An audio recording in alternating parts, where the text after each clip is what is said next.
We titled this video The Hero's Journey for a reason, and actually we broke it into two parts. You're welcome. But the hero's journey, if you're not familiar with it, it's a literary tool that's used stories as old as Beowulf or more modern like The Hobbit, down to movies that are most popular like Star Wars and Matrix. They all use this literary tool of the hero's journey.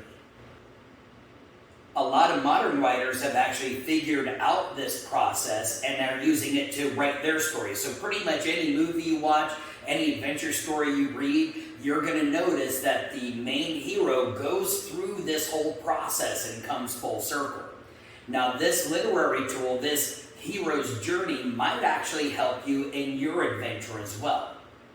So the first thing I want to bring up is if you feel like you're at a point in your life where you're stagnant. Stagnant water grows moss, and you can't drink it. Your life has to constantly be flowing in one direction, a direction of something that you love, something that you enjoy, something that you are put on this planet to do. You're getting this call to adventure. Do you follow the call or do you resist the call? That's your choice. Now, one of the obstacles that could be standing in your way is you're getting the call, but you don't feel like you're qualified. One point I'll bring up to you is that God hardly ever calls the qualified. Usually, He qualifies the called. So what you really need to look for is this mentor. If you find something that you're passionate about, seek somebody else who's done it. They will be able to guide you along this path. Now, as you're going on this path of success, it's not going to be easy. The whole thing is going to be filled with trials and failures. Every successful person will tell you, your failures are your best lessons. So the key is don't beat yourself up over the failures, learn over the failures. And keep in mind that these trials and these failures, these are obstacles that are being put in your way by the enemy. You're going to have people around you whispering in your ears telling you, you can't do this, this is too hard, you're not smart enough, you're not skilled enough. You need to be able to have the courage to look the enemy in the eye and tell him, hey, at least I didn't lose my golden violin to a redneck in a fiddle contest. And keep your eye on that goal. Ignore what he's telling you and work towards what you know you were meant to do. A great philosopher once said, things are only impossible until they're not. Captain Picard. And with that in mind, if you look at that adventurer's journey, all the good stuff happens at the last part of the hero's journey. So just push on with what the trials you're going through right now. And remember, things are only impossible until you decide they're not.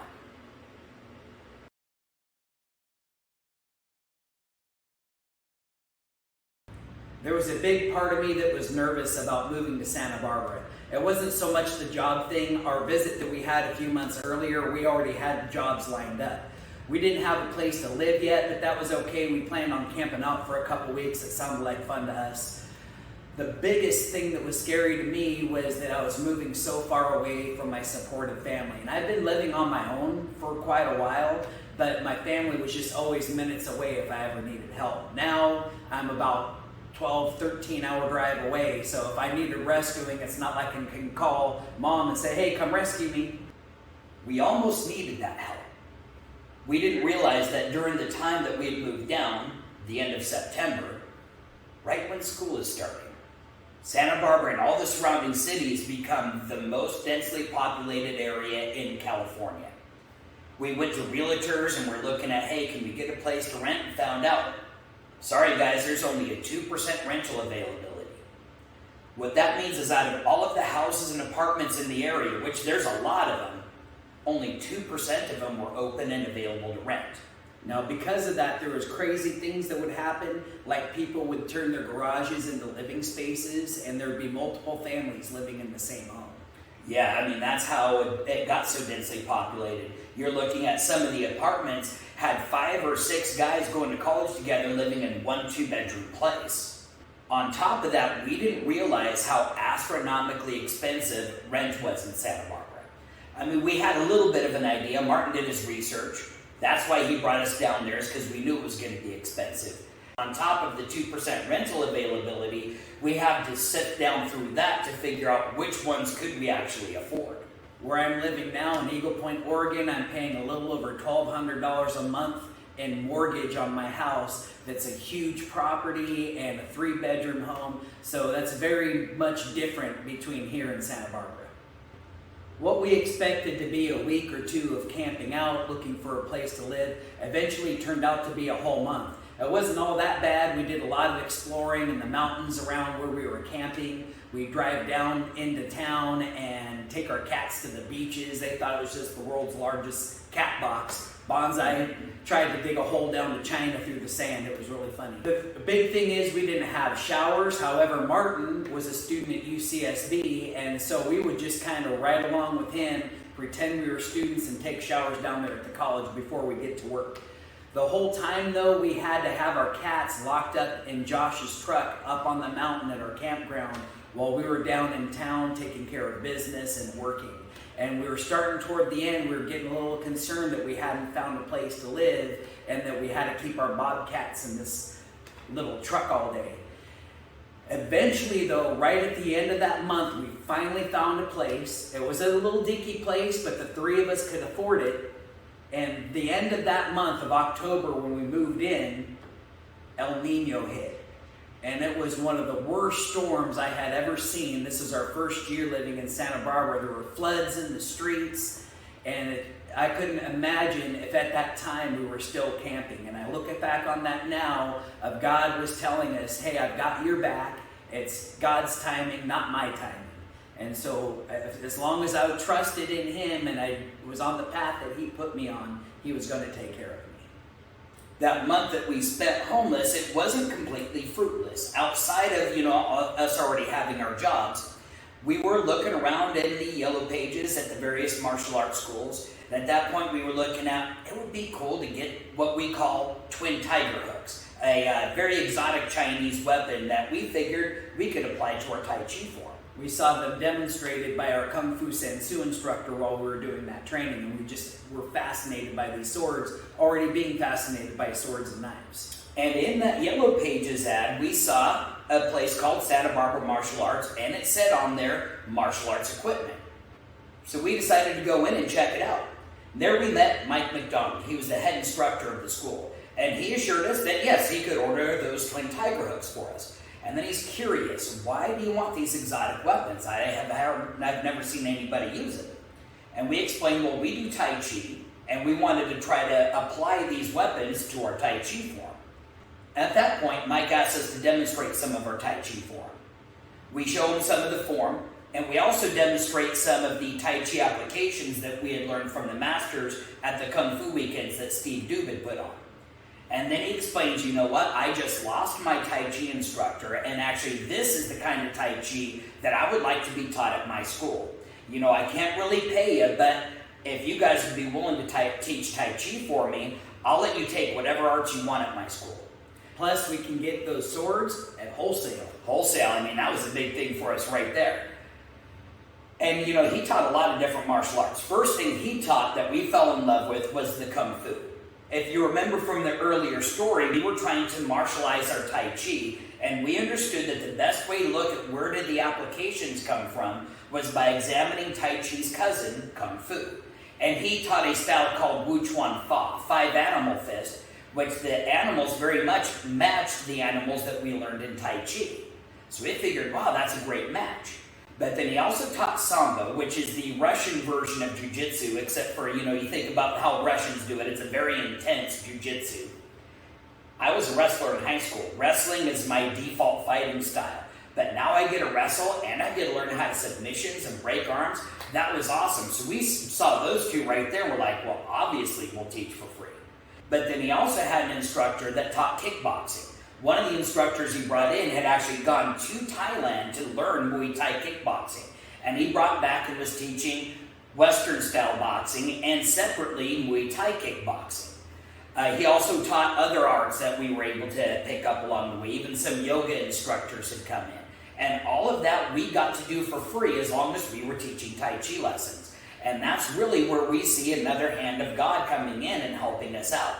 All of the classes that we took, I can't tell you how much money we would have had to spend to get that education. People will literally spend thousands of dollars on their journey up to getting a black belt. And we didn't just get one black belt from the Santa Barbara Martial Arts Academy. We got a few of them. And the only problem is of course, we weren't getting paid to do those lessons. So while we were teaching and also spending all this time training, we also had to be working. And that was a typical thing, mainly because Santa Barbara is so expensive that we always had to have two jobs, even when I was starting to get paid in the martial arts eventually. So always that was the thing, is in Santa Barbara, the big employer was telemarketing. And when we were in college, we took speech courses and we had previous experience in telemarketing from a company called ComNet. So we always did very well in that type of a job.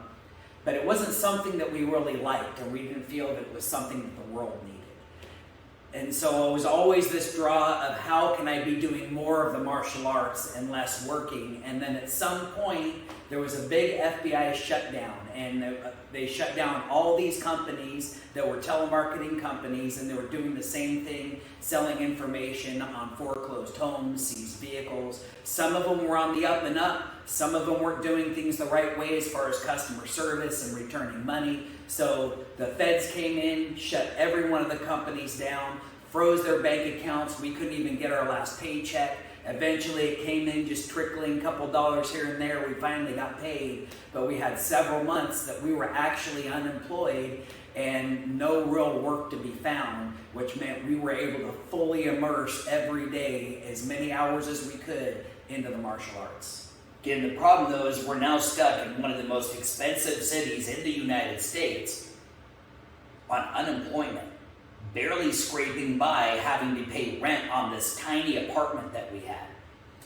So it got down to the point where, we were too proud to go down and get food stamps. So we were surviving on what I would call my Italian gruel, which was basically meat-flavored spaghetti sauce, refried beans, and rice, all mixed in together, that I would eat for breakfast, lunch, and dinner.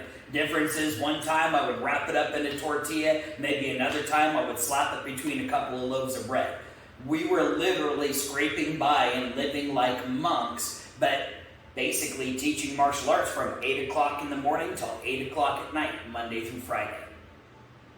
Throughout the various hardships that we had faced in Santa Barbara, we still found the opportunity to travel back up to Oregon to visit family. And during that time, Steve Dude was still holding his Tai Chi weekends.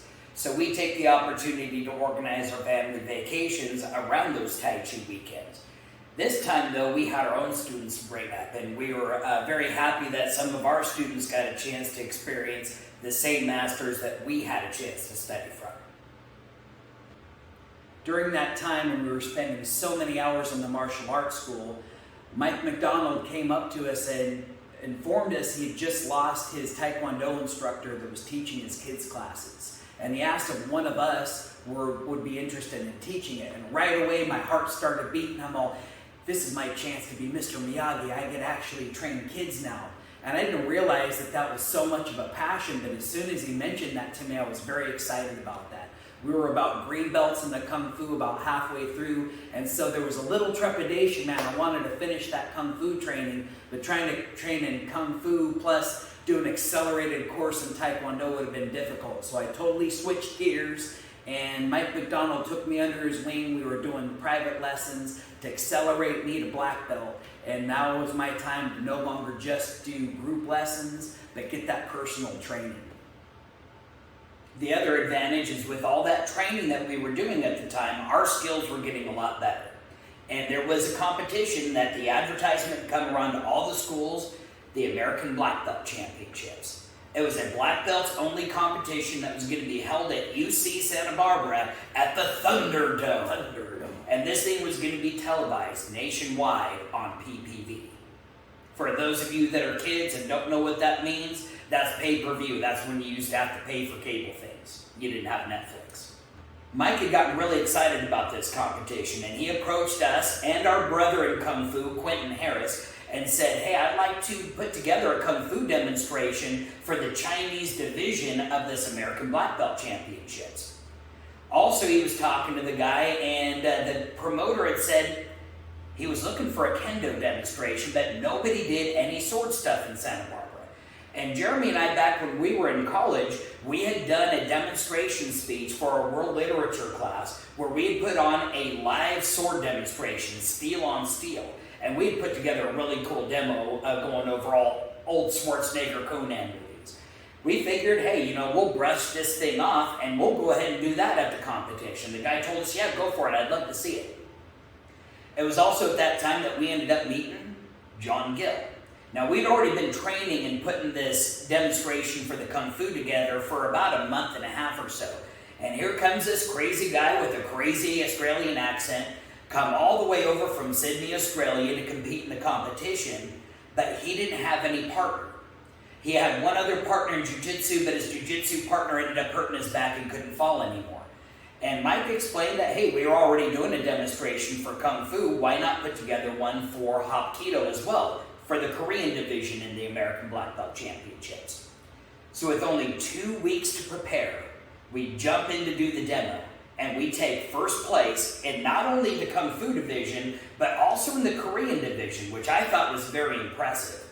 Our Kung Fu demonstration was so awesome that the promoter asked us to come back later to the nighttime show that was going to be televised. How could we say no to that? It was a huge stage, it had nice padding so our falls you didn't even feel, and it had some pretty good springs so our jumps we were able to get even higher with. Now, of course, as all things of this sort, it was a hurry up and wait kind of scenario. We were told right at the beginning when we first showed up, oh, sorry guys, we're not going to have time to do the sword thing for the televised show. And we were heartbroken. Oh, we brought our swords and everything, these nice wood bokens. And we put a lot of work into putting this thing together and even put a bunch of new acrobatic stuff into it that wasn't in the demonstration we did in college. So we were disappointed. But the whole crowd was disappointed too, because we'd been sitting there for a couple of hours waiting for him to set up cameras and lights, and there was no action, and you could tell the audience was getting restless. Some people were getting bored, and so they'd get up on stage and they'd practice some things, some forms or whatever. There was lots of people going up and off the stage while we were waiting for everything to start. At one point, the stage had been cleared. Nobody had been up doing any demonstrations for a while. He looks at me, I look at him, we just nod, and I reach down and grab my bow, and he grabs his, and we just jump up on the stage, and we start going into this awesome sword demonstration. The crowd went wild. They thought it was amazing. Then later on, finally the show gets started, and Mike and Quentin and Jeremy and I all get up on the stage. I can feel the nervousness because now the lights are on and the cameras are rolling. And just before we run out to do our thing to beat up Mike McDonald, we look at each other, we put our fists up, and we go, Wonder Twin Powers, activate! And again, the whole crowd goes wild, and that just sent our adrenaline over the top. And you'll be seeing the video of this over the top while we're talking about it. You can see that we were all in an adrenalized state, and we were jazzed. Our A+ game came into that demonstration. John Gill was so impressed by our performances at the American Black Belt Championships that he invited us to partner him for the International Martial Arts Council World Championships that happened in Las Vegas, Nevada. I like to call it lost wages.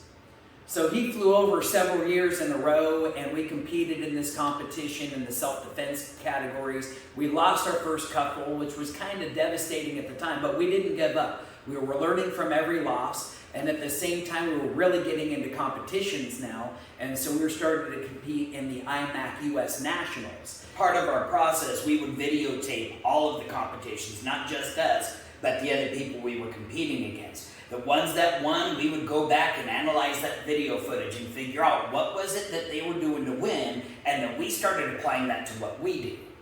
We noticed at the U.S. Nationals that they had a weapons competitions. We were looking at each other going, why don't we take this sword routine that we put together for the American Black Belt Championships and compete with this in the Nationals? And so we brought that over. We actually did really good with that. I forget what place we got in it. It was second place, and there was a bunch of black belts in that. And of course, we're still fairly new at competing. So for me, getting a second place at that time, I was pretty impressed by it. And we weren't black belts either at that time. It wasn't so much about the competition for me anyway. It was just more of a chance for me to get out there and show off my skills. After our first few losses at the World Championships, we finally started winning. third places, second places. Eventually, we ended up sweeping both the first and second place division in self-defense. John Gill was really excited about that. So every year he was flying out for these competitions. Every year he flew out, he was sharing his Hapkido knowledge with us. Usually it was while we were standing in line at Magic Mountain or at Disneyland, where people are standing belly to butts anyway. He's showing us our Hapkido techniques. People are spreading out, so it felt like we could actually breathe. It was nice. After quite a few years of doing that, I was pretty close to getting my Hapkido black belt, and John decided to take Bill Superfoot Wallace. For those of you who don't know who Bill is, he is a legend in martial arts. He is one of the people who, with Chuck Norris, designed and put together the entire full contact karate program that was happening way back in the day. At the same time that Bill Wallace was going to be teaching his super kicking techniques at John's seminars in Australia, John wanted to teach some Hapkido. He also figured with these big seminars that he was calling his Martial Super Seminars Tour, he wanted somebody else there to be able to teach some Tai Chi and Qigong. So he paid to have me flown out to Australia. I had an all-expenses paid trip out there. Got to train with Grandmaster Sung Soo Lee just before my black belt test, which was an awesome experience. Another Grandmaster put in our path that was able to give me some knowledge that helped improve my martial arts altogether. Tested in front of him and all of the students at John Gill School. It was an amazing experience. And then John took me all the way from Sydney down to Melbourne and then all the way up to Queensland, hitting almost every big city along the way, doing all these martial super seminars. Every seminar with Bill Wallace, I was sitting there doing the super kicking. One seminar I do my right leg, the other seminar I do my left leg. I was walking around with what they called the Wallace Wobble. I had a lot of experience with teaching Qigong to people who had never felt their Qi before, and they would come up to me afterwards and tell me how amazing that was. And that right there let me know that, yes, definitely teaching was supposed to be the path that I was on. It wasn't all work and no play, though. There was a lot of times that I got to do some sightseeing. Got a chance to see the Sydney Opera House. John was working at the time, so it was just private time with me and Bill Superfoot Wallace and his wife. We got to know each other pretty well at that point. Got a chance to see the Harbour Bridge, which is one of the major tourist attractions there in Sydney. Went down to Melbourne and got a chance to see the Melbourne Zoo. And actually, because Bill Superfoot Wallace was with us, we got the whole backstage tour where we got to feed the koalas and pet the koalas and feed kangaroos. It was an awesome experience altogether. Shortly before Josh left for Australia, I had already tested for my black belt in Taekwondo, and I had been immersing myself in teaching these kids classes. After he came back, one of my friends that I tested for my black belt with, Gail Long, decided he was going to sell his school in Carpinteria, and so he asked Mike McDonald if anybody there would be interested in checking that out. And so Mike came to me about that, and so Josh and I decided, well, you know what? It would be interesting to try to run our own school. And so we went down and we talked to Gail, and he was really good about number one. Before we were even going to think about taking this business over, he wanted us to write up a business plan. I'm all, a business what? I'd never heard of a business plan before. And so he was really good at helping us work this business plan out, figure out what our expenses were, what our mission statements were going to be. And so it kind of really gave us this in-depth view of what it was going to take to run this school. Now, it was kind of low risk because the school was already established, so we just more or less had to come in and start teaching the classes there. We would put the work in, and then Gail and his wife at the time would take us back and help us go over the books and show us how the bills were being paid, and then we would start getting checks for ourselves for the work that we had done. So I had been making a little bit of money even before that from Mike McDonald teaching the Taekwondo classes, just enough to be able to make a car payment was all I was getting paid. After a while of working this grind of teaching classes, working an extra job, I happened to be working a graveyard shift for a call center at the time. We were also having to run this business. And so it was wearing on us a little bit, but then one day we were getting ready to teach classes. No students had showed up yet. And then a gentleman walked by our window with his teenage son. And then he walked up to the door. and we didn't recognize him. My brother walked up and greeted him at the door and was going, "Hey, yeah, you're interested in doing classes for your kid?" And right away at that point I noticed, "Hey Josh, that's Dad." And it was our little brother Billy. We hadn't seen Billy since he was an infant, so it was about 13 years. And then we finally reconnected with our dad. Interesting coincidence is they were also studying Hapkido. We've been teaching Hapkido for a couple of years by this point. So immediately hit it off with this reconnection. It was an awesome thing in our life.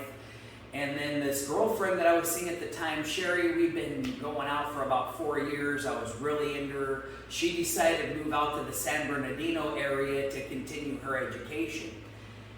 It just so happened Dad owned a masonry business out there, and he was offering up to me, "Hey, if you want to move out here, I can pay you really well, and the cost of living is really low." So basically I was looking at having to spend a couple hundred a month instead of almost $1,000 a month on my living expenses, and then just having to work a job. I didn't have to do anything besides that. It was a hard job, but the stress of just working one job was a lot less than having this grind that I had been in. And then at the same time, the call center that I had been working for had just promoted me up into upper management with a very large salary.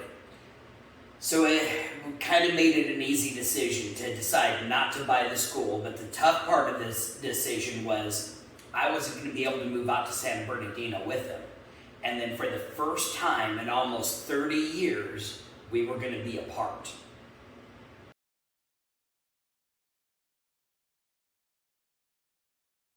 Here's another interesting story about our experience in martial arts together. Now, we had mentioned before that Mike McDonald, he was very well known at all the schools around Santa Barbara. And he enjoyed sparring so much that he had an open sparring day on Fridays where anybody from any martial arts school can show up and just trade techniques and beat each other up.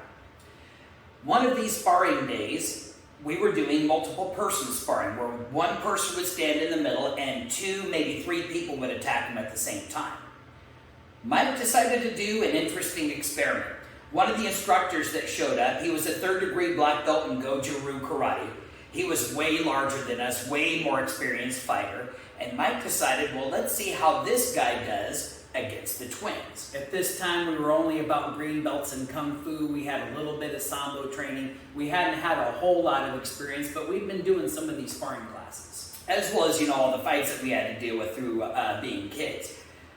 So Mike has lined us up, and he tells us, "Ready, go."